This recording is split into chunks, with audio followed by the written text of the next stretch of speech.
10 years ago, Sega wowed the world with the critically acclaimed Valkyria Chronicles 1, a strategy JRPG with FPS elements telling a harrowing story about a grassroots militia defending their home from invasion with an anime aesthetic. Years and several handheld-only sequels later, the series would finally make its first debut on PC with a re-release of the first game, inviting players to modify it, make it more challenging, look better, but being held back by a rather average port. And that's how things stayed for a while, until Sega revealed a new addition to the series, a game that would breathe new life into the aging franchise and revitalize fans' excitement. We don't talk about it. But no less than a year later, a true successor to the first Valkyria Chronicles, one without the limitations of weak portable hardware and made with a consideration of PC peripherals, arrived in the form of Senjo no Valkyria 4 Eastern Front, aka Valkyria Chronicles 4.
Holy crap, am I excited to do this review.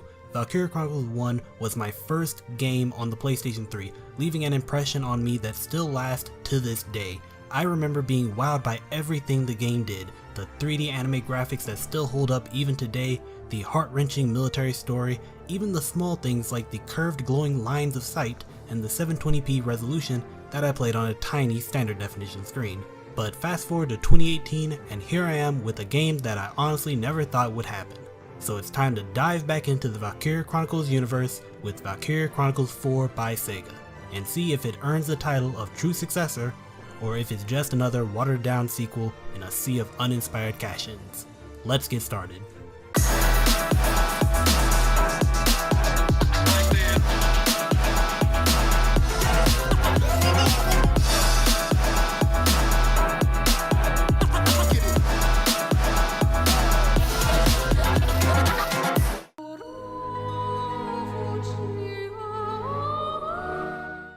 Valkyria Chronicles 4's story is very interesting to say the least. It's so different from the original in terms of tone, but really does hit many of the same beats in its narrative.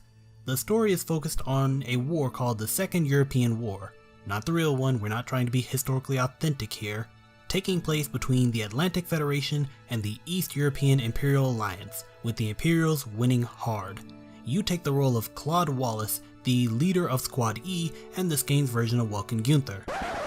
Don't believe me? He's an ace at strategy, gets along with his teammates only after proving himself in an impossible situation, has a rivalry with plot-important characters, and has a niche hobby that turns out to be critical to several missions, in this case being weather watching, which he calls wind talk.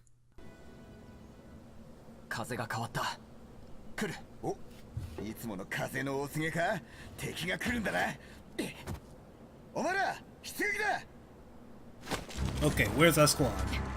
Oh, that's sick! Squad E is a collection of badass soldiers from all over the Federation and a part of the Ranger Corps, tasked with Operation Northern Cross, a dangerous mission infiltrating enemy territory from multiple directions in order to strike at the heart of the Imperials, their capital.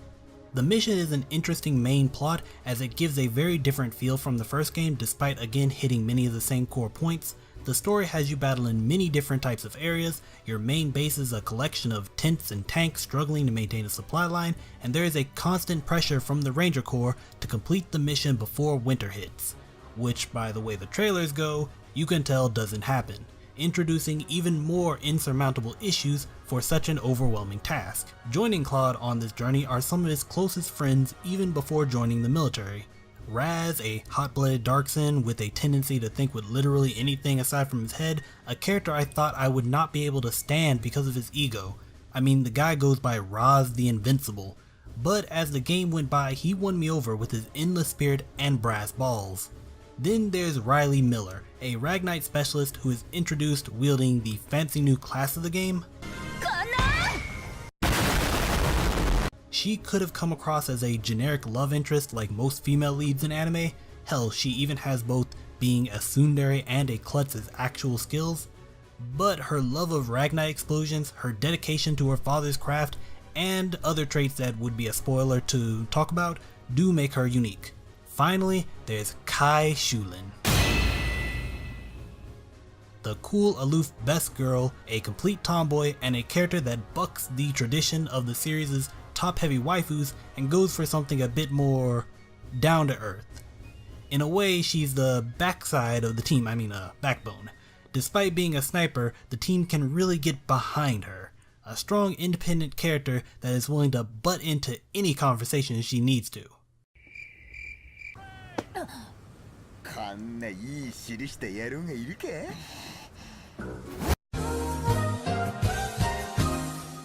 And with that, now it's about time to talk about the elephant in the room.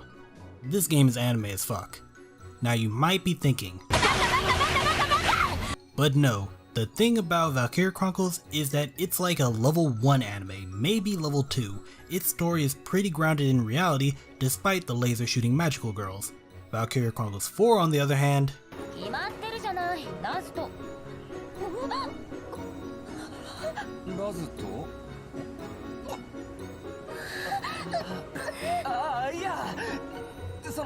is like a level 8. Squad 7 has absolutely nothing on Squad E, because while in the first game one of the strangest sights was a child soldier, here we have a Darkson grave robber, okay fair enough, a mad scientist willing to murder their own teammates, multiple units willing to either break protocol and or ignore blatant treason, a shock trooper who wears a medieval steel helmet to hide her face. The anime aspects don't stop there either. There is a noticeable increase of fan service in this title, with military shorts being exchanged for straight up skirts and panties for some female characters, breast physics that you can't help but notice during a unit's successful kill cam. I mean honestly, I'm surprised the first one didn't have such themes, since the character designer is the legendary Honju Raita, the genius behind such characters like Salvaria Bliss from the first Valkyria Chronicles, Shuten Doji from Fate Grand Order, and even doing some adult manga work on the side, which I feel compelled to say is not that uncommon for artists in Japan. And it's art. Even the enemy faction is not immune to the anime tropes of the game, having one of the main villains driving the tank equivalent of a dragster. What the fuck? And the Valkyrie of the game, wielding what can only be described as X-Men powers. Even with all the wild aspects of this game, it is a testimony of the strength of the core plot that it can all still be taken seriously, for the most part. This is one of those take it or leave it points with Valkyria Chronicles 4. If you just can't stand anime tropes and themes, then you might as well walk away now, even if you enjoyed the first game in the series. But if you can at least stomach that type of content, then you will be rewarded with yet another harrowing war story out of Sega. People die, dreams get crushed, innocents are put in harm's way, and it only gets more and more nail-biting as the story progresses. Riley pays for her decision to wear leggings when they all start to freeze to death in the winter, but then continues to do so after getting her winter gear, so you know, suspension of disbelief. One of the main themes of Valkyria Chronicles was put on the back burner though, the racism against the Darksons. I mean, it's still there, but it has much less of an effect on the overall narrative, which is unusual as the plight of the Darksons normally is a key part of each game, but here it's lightly brought up and one or two of your squad mates have the anti-Darkson potential. Otherwise, the story mainly focuses on the war's hell angle. On the visual side of things, there is no debate. Valkyria Chronicles 4 is the most visually impressive title in the series. The canvas system makes a beautiful HD return, giving the anime graphics a uniquely hand-drawn feel, except this time everything is more colorful and can take advantage of more modern technology. Finally, some good fucking food. This is big, especially with fans of the series. The first game is beautiful, no doubt about that, but the visuals were always a bit muddy, and in 2 or 3, half the goddamn series, the canvas system was modified to work with weaker hardware. Here, the battlefields are not only larger but contain far more detail like rain pouring, tracks in the snow, and even enhanced particle effects. One of the largest battles was simply awe-inspiring, watching explosions in the distance as gunfire literally covered the sky. Even something like potential activations have gotten a mini makeover, giving them a more lightning-like flair to their activations. But with all that said, the best improvement in the game has to be in the controls. The original Valkyria Chronicles was simply not built for PC, and it showed. But this time around, the port has been significantly improved with menus that can actually be navigated with mouse. Multiple options within the game to adjust sensitivity, rebind keys, and even swap tank controls.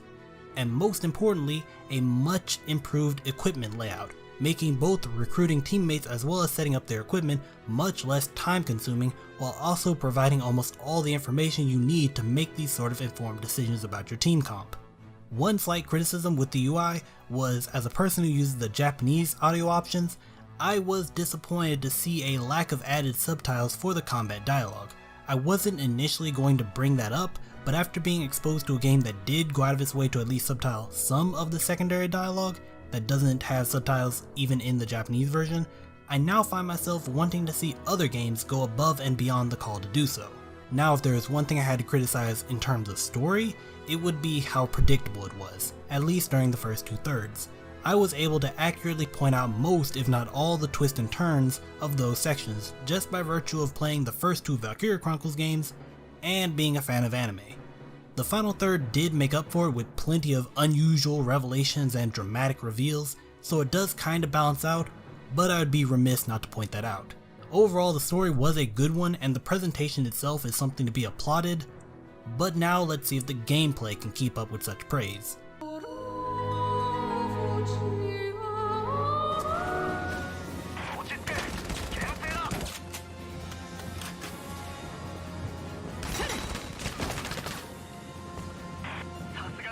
This game, in the simplest terms, is a turn-based strategy RPG with FPS elements. It's interesting because while first-person shooters take elements from other genres all the time, this franchise is one of the few games to do that in reverse. Battles are very simple. You select a few troops from your squad to set on the field, then use command points to move them around, dodging enemy interception fire until you run out. At that point, it becomes the enemy faction's turn to do the same. Each character has a set amount of action points that dictate how far they can move, and at any time they can stop and perform one action related to their class, such as attacking, healing, repairing, stuff like that. There are other features like team attacks, where multiple units that like each other attack at the same time, but those are the basics. Each unit in the game is associated with a class designating their role in combat. If you have played any of the previous games, you will already be acquainted with these classes. Scouts are weak but mobile, shock troopers are the primary combat unit, engineers are support units, snipers are glass cannons, and lancers are heavily armored anti-tank units. All these units have been tweaked since their appearance in VC1, some more than others, like the lancers and snipers now being able to team attack, a feature formerly excluded to most rifle units, engineers now being able to revive units on the battlefield, and nerfing scouts in an attempt to prevent scout rushing.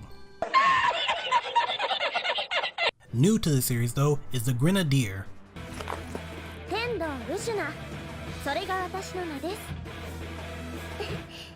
No, not that one. This class specializes in delivering small explosive payloads through the air to land on unsuspecting enemies. Not only does this allow them to attack from an angle no other unit in Valkyria Chronicles history ever has, well aside from the Modar Lances, but who the hell uses those, but, and I'm gonna need veterans of Valkyria Chronicles to follow me on this, they can use their allies' lines of sight to intercept.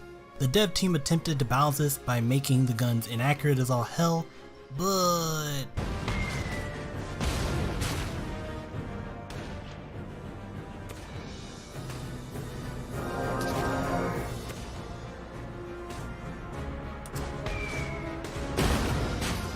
Lady Luck's the final decider on that one. On top of classes, there are a plethora of other mechanics for the player to toy around with. The ability to direct command a unit, refreshing their AP and allowing them to command up to 2 other units to follow them. Direct commanding is really fun and looks awesome. kind of like commanding a small elite team of units within the larger Squad E to secure a single position. There are also the orders, which are buffs to either a single unit or the entire squad that Claude can send out via the most fearsome tool humanity has ever created: paperwork. And even a new type of order called chip commands that relay potentially game-changing effects on a limited resource.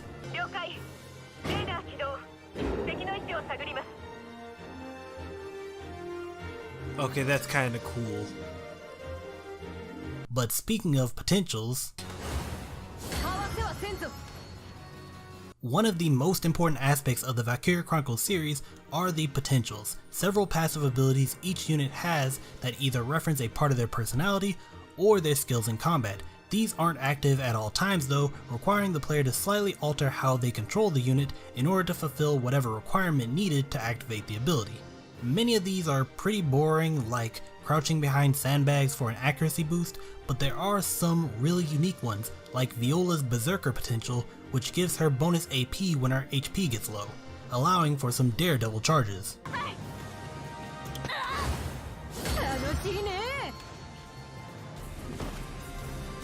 Not all potentials are good though. Some are used to highlight strong negative aspects of a character's psyche, things like a guilty heart, hiding secrets from your teammates, a goddamn metal mask killing your peripheral vision.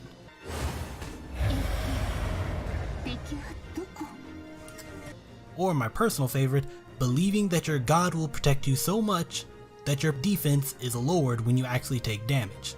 I'm one with the force and the force is with me. While some of these negative potentials are permanent fixtures on your unit, like a bad looking ceiling fan, unlike VC1 where an asshole unit was just an asshole unit, in this game many bad potentials get switched out for good ones after completing that unit's squad story. Squad stories are fun little mini chapters that each flesh out 3 of your units, going on a small adventure. You know, arguing about the men on your squad, learning how to trust your siblings on the battlefield, covering up the fact that one of your teammates is a spy for the Chinese military, and finishing with a small combat stage.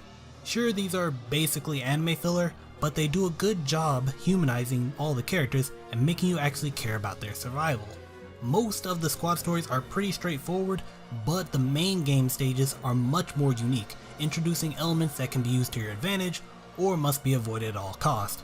I was really excited to see stages that added elements like causing avalanches into the mix in order to encourage the player to, you know, mix things up.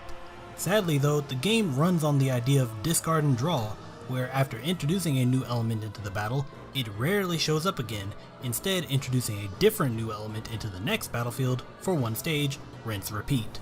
It's actually kinda disappointing, as simply stacking some of these mechanics on top of each other could have created some really difficult stages. And that leads to the one true disappointment of the game, its difficulty. This is by far the easiest Valkyria Chronicles title I've ever played, and I'm not saying that just because I became accustomed to the Galleon Crossfire mod for the original, small plug. But even the unaltered Valkyria Chronicles 1 was harder than this. It's not like the devs didn't try to balance the game, because you can see clear alterations from VC1, like the Scout's decreased effectiveness across the board, or the inclusion of Grenadiers which prevent the player from idling in the middle of the battlefield, or even tying a nerfed recon request to the new ship orders. They even did the unthinkable and added in intercepting sniper rifles into the game.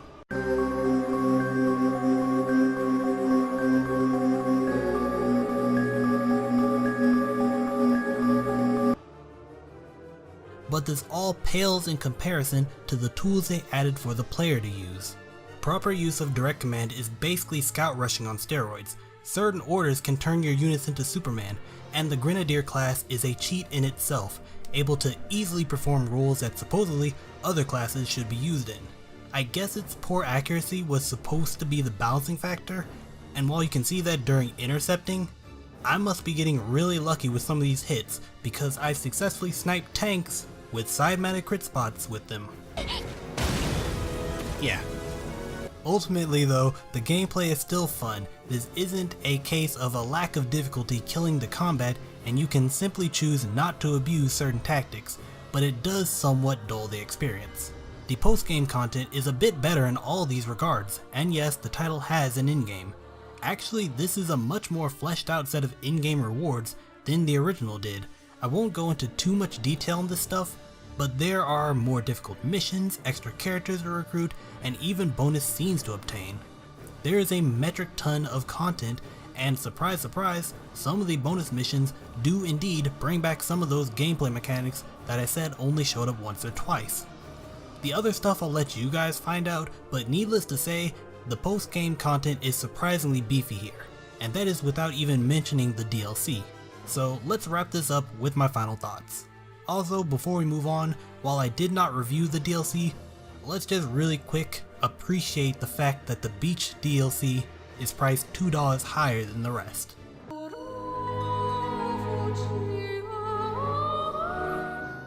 As a fan of the Valkyria Chronicles series, I had high hopes for this installment, but at the same time, with Sega's reputation and the release of Valkyria Revolution, I had low expectations. Thankfully, those worries were misplaced, and Valkyria Chronicles 4 hits it out of the park on several different levels. The heavier influence of anime tropes was something I had no idea I wanted in my semi-realistic waifu military FPS RPG combo, but once you run around as a Chinese scout trained in ninjutsu that gets off on her male teammate scent, you just can't look back. I know that might not bowl over as well with some people who like the first game despite the light anime influences, but for me it works, and Valkyria Chronicles 4 was the best anime of 2018. Sorry Jojo. I was hoping that this iteration would be a little bit more difficult, maybe not Galleon Crossfire Imperial Onslaught difficult, but at the very least upping the AI's intelligence, and funny enough I think the AI is even dumber than in the first game, but it makes up for that in fun stage setups, interesting situations, and the most impressive visuals the series has put out to date. Overall though, the game is well worth the 10 years fans were left in wait, and at the industry standard price of $59.99, I would rate Sega's Valkyria Chronicles 4 as an easy steal, but not literally. This was a sequel in the best sense of the term. Everything was bigger, almost everything was better, and all I can end this with is that if and when Galleon Crossfire 2 happens, suit up cause we're going in for the Iron Man run. And with that, I'll see you guys next time.